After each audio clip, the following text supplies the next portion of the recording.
അടുത്തതായിട്ട് നമ്മൾ എങ്ങനെയാണ് ടോക്കൺ റിട്ടേൺ ചെയ്യുന്നതാണ് പറയുന്നത്. വ്യൂ ടോക്കൺ മെനു ക്ലിക്ക് ചെയ്ത് കഴിയുമ്പോൾ ടോക്കൺ പ്രോസസ്സിങ് വരും. ടോക്കൺ പ്രോസസ്സിങ്ങിൽ നമ്മൾ പ്രോസസ്സ് ചെയ്യുന്ന ടോക്കൺസ് വരും. അവിടുന്ന് നമ്മൾ ഏതാണോ ടോക്കൺ ആ പർട്ടിക്കുലർ ടോക്കണിൻ്റെ ആക്ഷൻ എടുത്തിട്ട്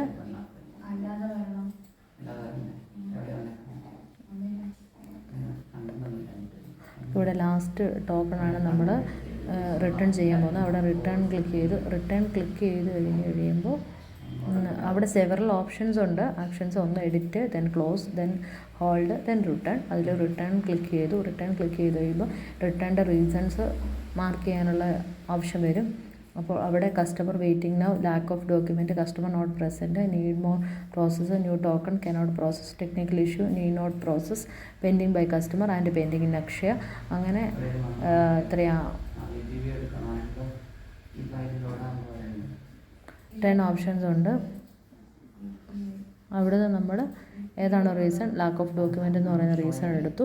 ആ റീസണിൽ വരുമ്പോൾ നമ്മുടെ റിട്ടേൺ ടോക്കൺസിൽ ആ പർട്ടിക്കുലർ ടോക്കൺ ഒരു ലാക്ക് ഡോക്യുമെൻ്റ് എന്ന് പറയുന്ന റീസണിൽ എൻ്റർ ആയിട്ടുണ്ടാവും.